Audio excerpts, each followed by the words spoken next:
What you're about to hear might disturb your comfort, but it will also free your soul. This message is for you, who's tired of being drained by your own goodness.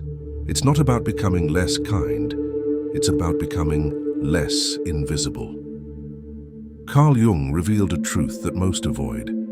When your kindness ignores your boundaries, it becomes self-betrayal. And if you've ever felt unseen, unheard, or quietly resentful beneath your compassion, this message is your mirror and your medicine. He saw it clearly. Those who are too good often carry the deepest wounds. Behind their generous eyes, he noticed shadows desperately pushing to be seen, not because they were evil, but because they were denied. Jung didn't see kindness as weakness. He saw the danger in kindness that forgets itself, the kind that turns into self-erasure. When you mistake submission for virtue, the soul rebels. It begins quietly, with resentment, confusion, disillusion. But soon, it becomes unbearable. The world taught you to shine only with the parts they approved of, so you split yourself. You gave your light and buried your fire, and the more you denied your anger, your hunger, your sacred boundaries, the more fragmented you became. Jung called this the shadow, not a flaw but a forgotten truth. It's the part of you that remembers what you were before the world told you who to be. The more you repress it, the more it festers. But when you face it, not with fear but with reverence, something begins to heal. This is not a call to abandon your kindness. It's an invitation to elevate it, to root it not in guilt, but in awareness. Kindness is not about being liked. It's about being whole. The kindest people aren't those who never get angry. They're those who've met their anger, listened to it, and learned when it's sacred to say no. This is where your power begins. Not in perfection, but in honesty. Not in being everything for everyone, but in being entirely yourself. And from here, the path starts to open, not toward becoming harder, but toward becoming truer. Because the most dangerous form of self-betrayal isn't what you do, it's what you tolerate. Especially in the name of goodness. Especially when your silence becomes your cage. What if your fatigue isn't from doing too much, but from not being enough of who you truly are? Most people think they suffer because they aren't kind enough. But Jung saw something different. Many suffer because their kindness is disconnected from truth. You've been told that your value lies in how much you give, how little you ask for, and how quickly you forgive. But the more you abandon yourself to serve others, the more your soul begins to rot under the weight of unmet needs. This isn't nobility, it's slow erosion. And the world rarely notices until you collapse. That collapse doesn't always look dramatic. Sometimes it's quiet. You stop dreaming, you stop expecting. You laugh less, sleep worse, and feel lonelier, even surrounded by people. Why? Because you've been taught to perform love instead of embody it, to hold everyone else's pain while denying your own. Jung saw this pattern in those who clung to the light too tightly and feared their own shadows. But ignoring your darkness doesn't make you whole, it makes you hollow. There's a voice inside that keeps whispering, "What about me?" You hear it when you're alone, when the world finally stops asking for more. It's not selfish, it's sacred. It's the part of you that knows you're more than your usefulness. That voice is your shadow, not your enemy, but your truth. And it's not here to destroy your kindness, it's here to reveal its missing half. The kindness that includes you. The compassion that begins at home, within. Now pause. Take this moment and breathe. What have you been sacrificing in the name of being good? What have you silenced to be accepted? Write it in the comments. Because writing is more than expression. It's the first act of manifestation. When you name your truth, you begin to reclaim it. Don't let this wisdom pass through you. Let it root in you. Because the more you speak your truth, the less space the world has to feed on your silence. And from this first crack and from this small rebellion, something ancient inside you begins to awaken. A fire, long buried, a knowing that refuses to die. And that's where we go next. Imagine living your whole life believing that anger is dangerous, that saying no is unkind, and that wanting to be seen makes you selfish. So you shrink. You apologize for existing too loudly. You celebrate others, but never yourself. And somewhere along the way, your identity becomes a patchwork of pleasing and pretending. Jung understood this not as weakness, but as an unconscious survival strategy, one that eventually turns against you. Because the shadow doesn't disappear just because you deny it. It waits. It waits in the silence of swallowed words, in the tears you never let fall, in the tension behind your smile. And when it's ignored too long, it finds its way out. Through resentment, passive aggression, anxiety, or sudden emotional collapse. This is the paradox Jung revealed. The more you try to be purely light, the darker your unconscious becomes. But here's the truth few dare to tell you. The shadow isn't only made of wounds, it holds your forgotten gifts, your ability to say no with strength, your fire to protect what matters. Your instinct to set boundaries, your discernment about who is safe, and your sacred rage when you're violated. This isn't cruelty, it's power. And when you learn to integrate that power, your kindness becomes unshakable, not self-destructive. That's why this journey isn't about becoming harder. It's about becoming whole.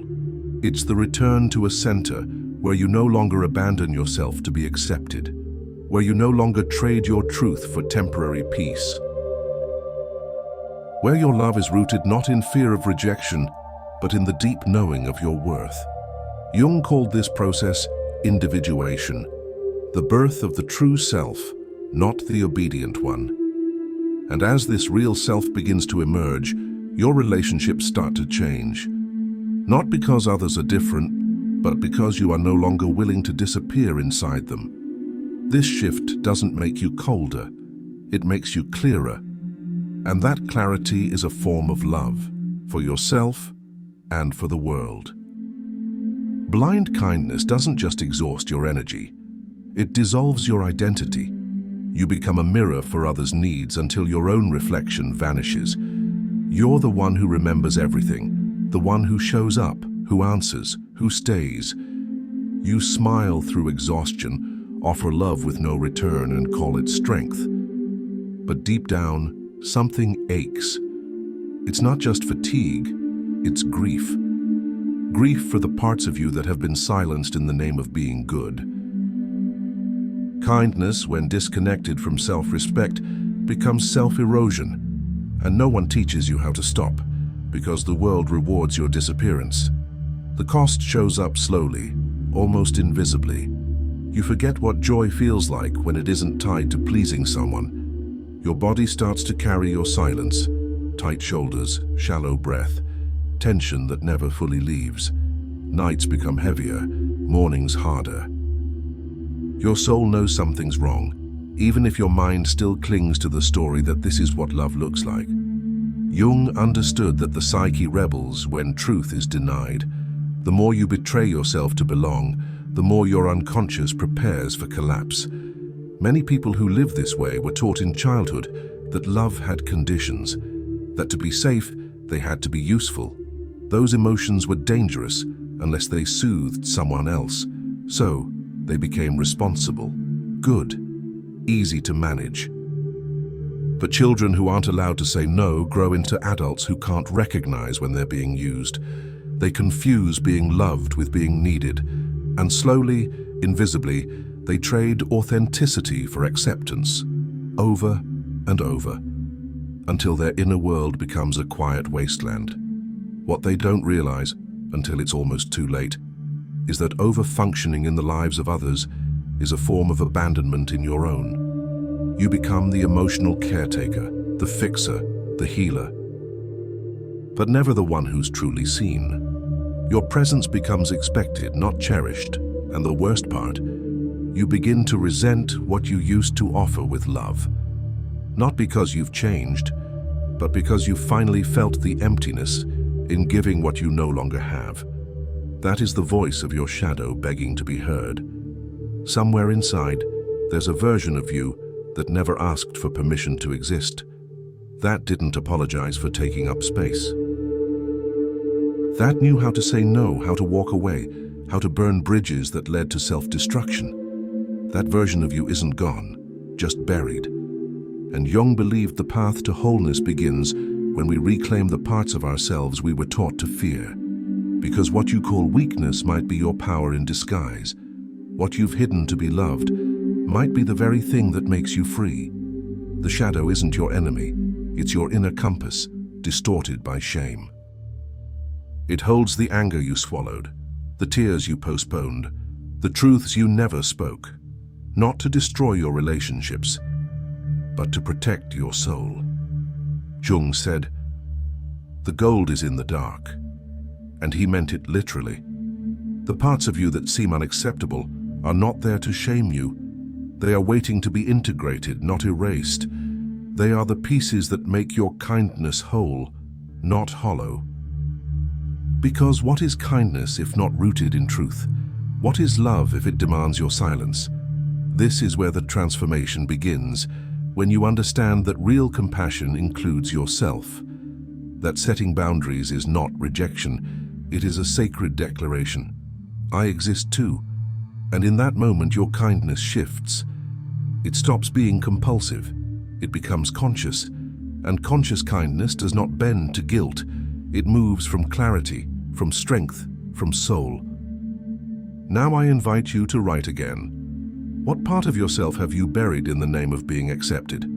The act of writing isn't just emotional, it's energetic.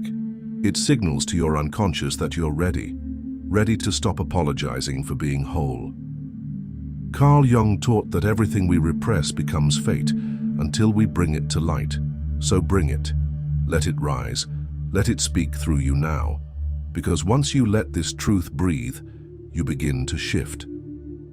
You stop seeking validation from people who only know the edited version of you. You stop fearing the loss of approval. And what takes its place is power. Not the kind that dominates, but the kind that liberates. The kind that no longer needs to be small to be loved. And that's where the fire begins to spread.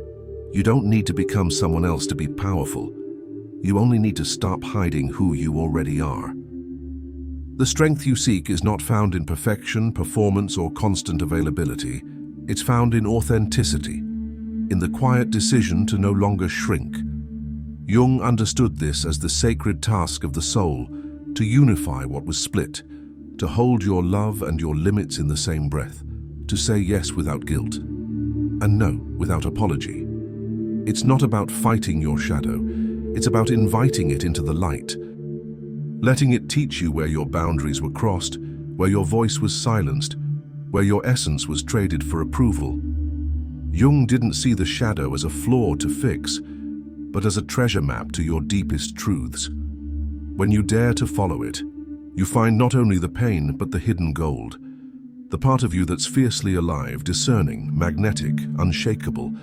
And when you begin to integrate that shadow, something shifts in your posture, your presence, your energy. You no longer enter rooms trying to be liked. You walk in fully aware of your worth and open only to what resonates. The people who once depended on your silence start to drift, and those who honor your truth start to appear. This isn't magic, it's resonance. The moment you stop betraying yourself, your outer world begins to rearrange. This is why Jung called it individuation, not imitation. You're not here to become someone else's version of good. You're here to become fully yourself. Integration isn't a clean process. It's messy, unpredictable, holy. It demands that you feel what you once numbed, that you listen to the anger, the grief, the need, the desire, without judgment. Because only by allowing all of it can your soul finally rest in its full expression. You don't lose your kindness in this process, you refine it. You become a living paradox, soft and strong, open and discerning, compassionate yet protected. That speaks without explaining. That gives without collapsing. This is the power born from integration, not control, but coherence, and people can feel it. Your presence begins to carry a different vibration, one that commands respect without demanding it. You become like a tree with deep roots, Still but unshakable, people sense the difference. You no longer attract those who feed on your availability. You begin attracting those who respect your energy, your time, your soul. Kindness gains teeth and spine, not to harm but to stand. Because the most powerful love is not the one that erases itself. It's the one that knows its shape, its weight, its worth. And from here, your evolution takes a deeper turn. When you stop apologizing for your limits, you start discovering your true power. Not the power that dominates or shouts, but the one that walks into a room and doesn't need to prove anything. The power that says no with love. Why? Because you've stopped leaking. You've sealed the holes where guilt and fear used to live. Now your generosity flows from abundance, not from desperation. And this changes everything. You don't need everyone to like you anymore. You only need to be in alignment with yourself. That alone liberates oceans of energy. Jung spoke of this as a return to center, a place where inner and outer life match. No more pretending, no more pleasing out of fear. The world around you may resist this change at first, because it's used to your self-abandonment. But those who truly see you will stay, and those who leave, they were only holding space for your silence. This new version of kindness is not softer, it's cleaner. It's not available to everyone, everywhere, at all times. It's intentional. It knows when to give and when to protect. It doesn't try to rescue people from the consequences of their own choices. Because that's not love. That's control dressed as compassion. True kindness respects the other's journey. And that includes allowing people to grow through discomfort. This is where your inner structure starts to rebuild, not on the shaky ground of needing to be needed, but on the steady foundation of being fully present with yourself.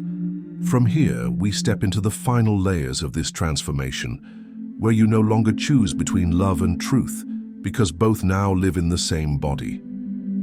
Once you begin honoring your own boundaries, you stop begging others to respect them. You no longer try to earn love through overgiving, or prove your worth by carrying what isn't yours.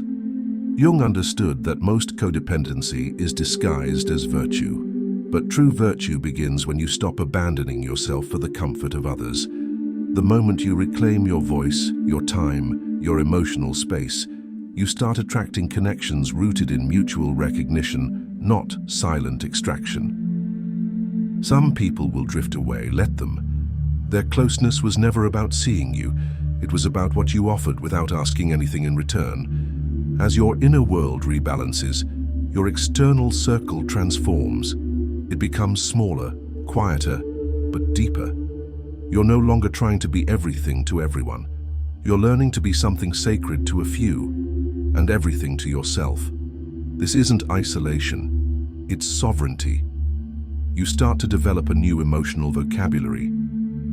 You begin sensing the difference between real guilt, the one that arises when you violate your values, and manipulated guilt, the one that appears when someone loses access to your compliance. You notice how often you used to say yes just to avoid discomfort, and now you allow yourself the holy discomfort of saying no and standing still inside that silence. This discernment is what Jung saw as a byproduct of shadow work. You're no longer reacting blindly. You're responding from clarity.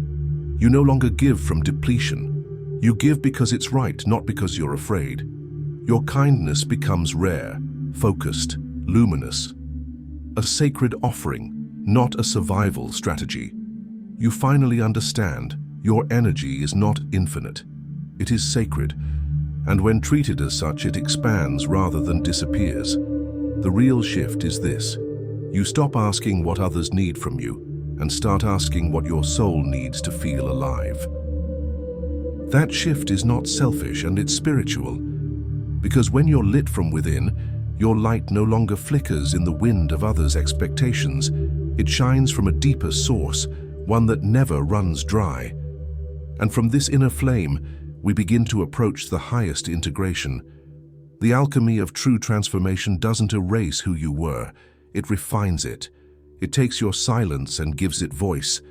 It takes your overgiving and gives it direction. It doesn't demand you stop loving. It teaches you how to love without losing yourself. This is the gift of integrating your shadow. You become the kind of person who no longer sacrifices wholeness for harmony. And in doing so, you embody a deeper kind of peace, one that doesn't depend on being agreeable, but on being real. Jung called this process a sacred confrontation, not with others, but with yourself, facing the parts of you that were exiled, the rage you judged, the hunger you denied, the power you feared. And when you finally stop running, when you let those parts come home, they soften. They no longer need to sabotage you, because now they're seen, honored, welcomed back into the soul's house. Integration makes you both more human and more divine. You begin to love from a new place, no longer giving to be chosen but because it aligns with your essence, no longer rescuing to feel worthy, but holding space from a place of strength. You recognize that compassion without clarity is confusion. And that boundaries are not the opposite of love. They are its backbone. You don't fear disappointing others anymore because you've stopped disappointing yourself. This version of you is not louder, but deeper. Not harder, but wiser. Your energy becomes medicine, not because you're perfect, but because you're whole. Your presence becomes a sanctuary, not because you say yes to everything, but because your yes means something now. You don't just exist for others. You exist for yourself. For your purpose. For the quiet joy of being undivided. And from this union of light and shadow, something extraordinary begins to happen. You stop chasing alignment and start radiating it. You become a lighthouse, not because you never flicker, but because you've built your light from within. And from this place of inner fire, we now step juntos into the closing truth of this journey. You were never meant to live in fragments. You were never meant to shine only through the pieces others found acceptable. Your soul came here to be whole, not obedient, not convenient, not endlessly kind at the expense of your truth. Jung showed us that the journey of becoming isn't about choosing between light or shadow, but letting them hold hands inside us. Because when you stop splitting yourself to be loved, you begin to experience a love that includes all of you, even the parts you thought were unworthy.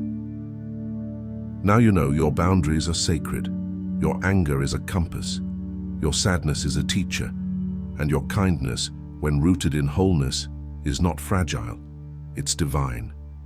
You are no longer the candle that burns itself out to light others. You are the flame and the container. You know when to give, when to rest, when to walk away. You love without disappearing. You serve without depleting. You exist in your full, integrated power. This is not a destination.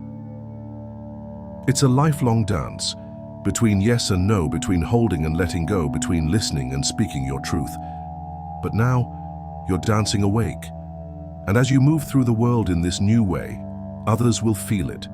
They'll feel the weight of your presence, the clarity in your silence, the warmth in your gaze.